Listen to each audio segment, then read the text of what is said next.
Movie की शुरुआत में एक मॉडल को दिखाते हैं जो कि कार से वेस्ट वर्जीनिया के जंगलों में जा रही थी ताकि वहां पर एक रियलिटी शो को शूट कर सके।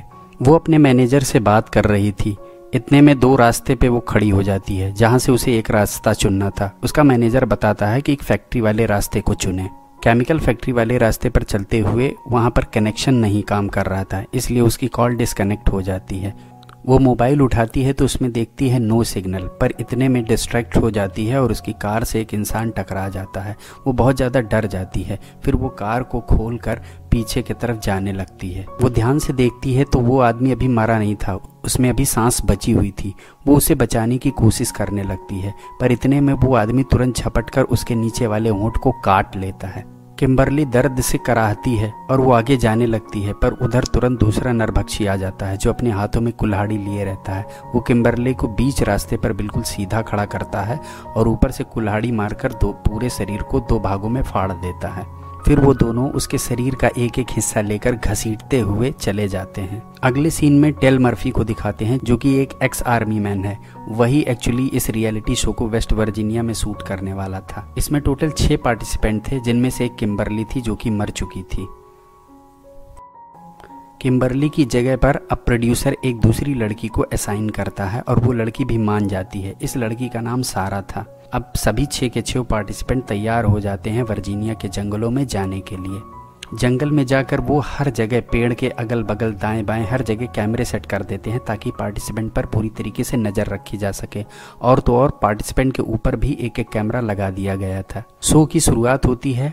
टेल पार्टिसिपेंट को काम देता है। वो बोलता है कि तुम सभी को ग्रुप में डिवाइड कर दिया जाएगा और तुम सब लोग जंगल में जाओगे और खाना ढूंढोगे। एक पार्टिसिपेंट जो कि पेशाब कर रहा था ऐसा कैमरे में दिखता है, उसे आदमखोर आके पीछे से मार डालता है। वहीं डेल जब अपनी बाइक पर सवार रहता है तो उसकी बाइक में आकर एक तीर लगता है। यहाँ तक कि वो आदमखोर बार बार डेल को भी तीर मारता है, पर डेल भागकर अपनी जान बचा लेता है। आदमखोर डेल के ऊपर कुल्हाड़ी से वार करता है पर वो बच जाता है। फिर वो अपना चाकू निकालकर उस आदमखोर के सीने में मारता है जो कि घुस जाता है, पर उस आदमखोर को कोई फर्क नहीं पड़ता है। वो उसे निकालकर उस अपने खून को चाटता है। इतने में दूसरा आदमखोर आके डेल को मार के बेहोश कर देता है। उधर माइकल टीम ए को शूट कर रहा था। वो अपने चैनल पे इस शो को बहुत ज़्यादा फेमस करना चाहता था, इसलिए वो कुछ और दुनिया को दिखाना चाहता था कि जंगल में सिर्फ सर्वाइवल नहीं होता, कुछ और भी होता है। पर जैक ये सब करने से इनकार कर देता। वो कहता है कि ये शो मेरी फैमिली भी देखेगी, इसलिए मैं ऐसा कुछ भी नहीं करूँगा। पर एलिना ये मौका नहीं गंवाना चाहती थी। वो फेमस होना चाहती थी, इसलिए वो माइकल को लालच देती है। एलिना और मारा को एक टास्क मिलता है कि उन्हें रिवर के पास जल्द से जल्द जाना है, इसलिए वो लोग जल्दी से दौड़ते हुए रिवर के पास जाने लगती हैं। पर मारा उसमें सबसे तेजी से जाकर इस टास्क को कंप्लीट कर लेती है। पर तभी नदी के किनारे मारा माइकल और एलिना को इंटीमेट होते हुए देख लेती है। वो बहुत ज़्यादा दुखी हो जाती है, सैड हो जाती है, क्योंकि इस शो में वो इसलिए आई थी ताकि वो माइकल को खुश कर सके, पर माइकल यहाँ पर कुछ और ही कर रहा था।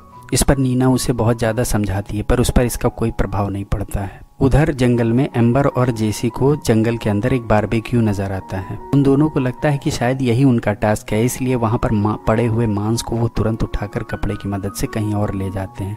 उधर मारा अब इस शो को छोड़ना चाह रही थी। वो बहुत परेशान थी, इसलिए वो चलते हुए जंगल में ही एक मकान के अंदर घुस जाती है। यहाँ पर वो फ़ोन ढूंढती है। वहाँ पर देखती है कि 4 लोगों की फ़ोटो लगी हुई है। ये चारों फ़ोटो डिस्टॉर्टेड पीपल हैं, जिसमें मम्मी पापा भाई और बहन हैं। इस पिक को ये लोग देख रहे थे, वो नरभक्षियों के पिक थे।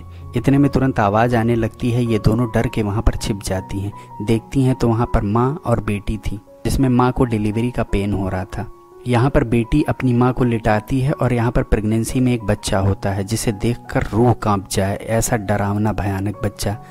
मारा और नीना छिपकर देख ही रहे थे कि इतने में उनमें से लड़की की नज़र इन दोनों पे पड़ जाती है।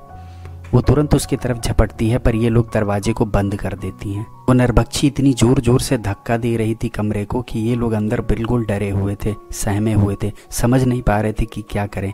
ऐसे में फिर मजबूरी में वो लोग टॉयलेट पिट से निकलकर बाहर भागते हैं, पर पीछे नरभक्षियों का बाप आ जाता है जो कि हाथों में कुल्हाड़ी लिए रहता है। वो खींच के कुल्हाड़ी मारता है जो कि सारा की खोपड़ी में घुस जाती है और सारा वहीं पर गिर के मर जाती है। नीना पर सारा की तरफ पलट के भी नहीं देखती, वो भागती रहती है और आगे जाके छिप जाती है। दूसरी तरफ नरभक्षियों की माँ ट्रक के ऊपर मारा की लाश को बांधे रहती है और उसकी उंगली को वो चबाकर दूर फेंक देती है। उंगली सीधा नीना के पास गिरती है। नीना अपने मुंह को दबाकर बड़ी मुश्किल से अपने आप को रोकती है। जब वहां से नरभक्षी भाग जाते हैं तो नीना भी वहां से भाग जाती है।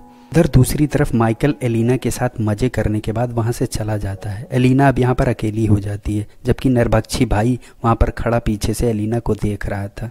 इतनी देर में सिस्टर नरभक्षी भी वहां पर पहुंच जाती है, जो कि भाई नरभक्षी को तुरंत मारती है क्योंकि उसके अंदर जलन हो रही थी। वो नरभक्षी बहन एक धारदार हथियार से लेकर एलिना के पीछे लग जाती है और उसे दौड़ाकर पानी में गिरा देती है और उसके पीठ पर इतने ज़्यादा वार करती है कि उसकी बैकबोन तक दिखने लगती है और सारा पानी लाल हो जाता है। वहीं दूसरी तरफ डेल मर्फी की जब आंखें खुलती हैं तो उसे पता चलता है कि वो उल्टा लटकाया गया है। उसके सामने एक नरभक्षी खड़ा है जो कि उसके पहले पार्टिसिपेंट को मारकर वहां पर गिराए हुआ है। इतने में मां नरभक्षी वहां पर आ जाती है, जो कि ट्रक में मारा को बांधे हुए थी। वो मारा को वहां पर गिराकर फिर वहां से चली जाती है। वो नरभक्षी डेल को मारने वाला था, पर डेल बहुत ही ज्यादा बहादुर था। वो बच निकलता है और खुद ही बंदूक से उस नरभक्षी को मार देता है और वहां से निकल जाता है। उधर दूसरी तरफ माइकल आरवी के अंदर घुसता है, जहां पर वो सारे ऑटोमेटिक कैमरास को देख रहा होता है। इतने में आरवी खुद ब खुद चल पड़ती है। इतने में नरभक्षी बाप आ जाता है। वो माइकल को खूब मारता है, मार मार के जख्मी कर देता है। दूसरी तरफ जैक, अंबर और जोशी तीनों मिलकर बारबेक्यू एंजॉय कर रहे थे, पर तुरंत वहां पर नीना आके धड़ाम से गिरती है। नीना उन सबको वो सारी बातें बता देती है जो जंगल में उनके साथ हुई थी। वो बोलती है हमें यहाँ पर एक पल भी नहीं रुकना चाहिए, हमें इस जगह को तुरंत छोड़ देना चाहिए। पर इस पर जोशी बोलता है कि शायद तुम एक्टिंग कर रही हो क्योंकि तुम इस रियलिटी शो में फर्स्ट आना चाहती हो। तभी उसमें एम्बर की नज़र बारबेक्यू में पड़े हुए मांस के टुकड़े पे पड़ती है, जिसपे किम्बरले का टैटू बना हुआ था। डर के मारे वो तुरंत भागते हैं आरवी की तरफ, पर वहाँ पर उन्हें कुछ भी नहीं दिखता है, इसलिए वो चुपचाप वहाँ पर रुक जाते हैं।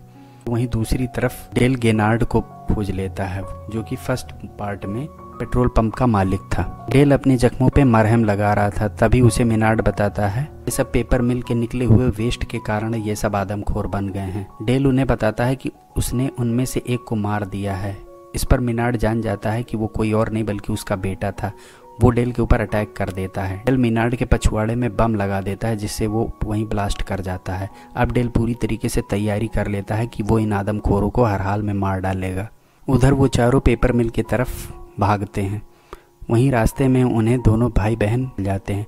वो लोग उनकी तरफ अटैक करते हैं, पर नीना यहाँ से भाग जाती है, परंतु वो भागते हुए गड्ढे में जाके गिर जाती है। बाकी तीनों दोस्त उन नरभक्षियों से लड़ते हैं और मार कर वहाँ से भाग निकलते हैं। नीना बहुत सेल्फिश थी, शायद इसीलिए वो गड्ढे में गिर गई थी, क्योंकि वो अकेले बचना चाहती थी। पर जैक फिर भी उसे बचाना चाहता है। जैक अपने बाकी दोनों साथियों से बोलता है कि तुम लोग आगे बढ़ो, मैं नीना को निकाल कर तुम्हारे पास आता हूँ।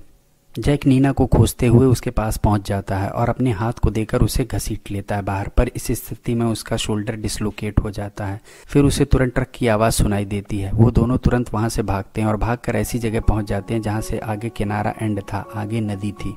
इतने में वहां पर सिस्टर नरभक्षी आ जाती है, जो कि उनके ऊपर गोलियां चलाने लगती है। अपनी जान को बचाने के लिए वो दोनों अब नदी में जंप कर जाते हैं। उधर एम्बर और जोशी दोनों भाग रहे होते हैं, पर तभी जोशी वहां पर ट्रैप में फंस जाता है। उसको बचाने के लिए एम्बर वहां पर रस्सी खोलती, पर वो भी उसी ट्रैप में फंस जाती है। इतने में वहां पर उनकी पूरी फैमिली आ जाती है। बाप नरभक्षी निशाना लगाने के लिए अपने बेटे को देता है कि तुम निशाना लगाओ। बेटा नरभक्षी एक ही तीर से उन दोनों को मार देता है। उधर नीना और जैक दोनों पेपर मिल पे पहुंच जाते हैं। उसके अंदर घुसने के बाद वहां पर नीना बहुत ज़्यादा परेशान हो जाती है। वो एक रेफ्रिजरेटर में एक लड़की को देखती है और बिल्कुल डर जाती है। वो लोग इधर उधर देखते हैं कि कितने सारे कंकाल पड़े हैं, और तो और वो ये भी देखते हैं यहाँ पर बहुत सारी कारें पड़ी हैं। जो लोग यहाँ पर आए वो फिर दोबारा लौट कर नहीं जा पाए। नीना वहाँ से भागने लगती है, पर जैक उसे रोकता है, कहता है कि अभी यहाँ पर अंबर और जोशी भी आने वाले हैं। इतने में माइकल की आवाज़ आने लगती है। जैक को लगता है कि वहां पर आरवी खड़ी है। वो आरवी की तरफ दौड़ के भागता है। तब तक वो देखता है कि माइकल को मार दिया गया है। जैक समझ जाता है कि ये हमें पकड़ने के लिए एक जाल बिछाया गया था। इतने में वहां पर बाकी नरभक्षी आ जाते हैं। वो जैक और नीना को बुरी तरीके से मारते हैं। जब नीना और जैक की आंखें खुलती हैं तो वो लोग अपने आप को टेबल के नज़दीक पाते हैं। ये टाइम उन नरभक्षी फैमिली के खाने का था, इसलिए वो लोग एक मांस के टुकड़े को श्रेडर में डालते हैं। नीचे यहाँ पर डेल खड़ा था। डेल जब ऊपर आने की कोशिश करता है तो तुरंत उसकी आवाज़ आने लगती है। इससे वो सभी नरभक्षी डेल के बारे में जान जाते हैं कि वो यहाँ पर आ गया है। डेल ब्रदर और सिस्टर को दोनों को अपने ट्रैप में फंसा लेता है और इसके बाद डायनामाइट से उन दोनों को उड़ाकर राख कर देता है। अब डेल नीना और जैक इन दोनों को ही आज़ाद कर देता है। तभी वहाँ पर नरभक्षी माँ और पापा आ जाते हैं। वो दोनों जब अपने बच्चों को मरा हुआ देखती हैं, उनके टुकड़े टुकड़े देखती हैं, तो गुस्से से पागल हो जाती हैं। वो लोग तुरंत डेल के ऊपर अटैक कर देते हैं, एक के बाद एक तीर मारते हैं और इसके बाद माँ डेल की गर्दन में एक तार लपेटती है और उसे घसीट कर तुरंत मार देती है। मौका पाकर नीना मिल से भागती है, पर जैक गलती से ग्राइंडर वाले कमरे में फंस जाता है। वहाँ पर नरभक्षी बाप जैक को ग्राइंडर में ढकेलता है, पर नीना को जब आवाज़ सुनाई देती है वो तुरंत दौड़कर अंदर आती है और वो माँ नरभक्षी को मारती है। नीना एक लकड़ी के पेंडुलम को घसीट कर नरभक्षी माँ के ऊपर छोड़ती है, जिससे वो उसको बहुत ज़ोर से लगता है और वो श्रेडर में जाके गिरती है, जहाँ पर पूरी तरीके से कट जाती है। नीना और जैक अब कार में बैठकर वहाँ से निकल जाते हैं। तभी वहाँ पर दिखाते हैं कि अभी एक नरभक्षी बचा हुआ है, जो कि प्रेगनेंसी के बाद बचे हुए बच्चे को फीड करा रहा था। इस तरीके से मूवी का दी एंड हो जाता है। आपको दोस्तों इस मूवी का एक्सप्लेनेशन कैसा लगा, हमें ज़रूर बताइएगा।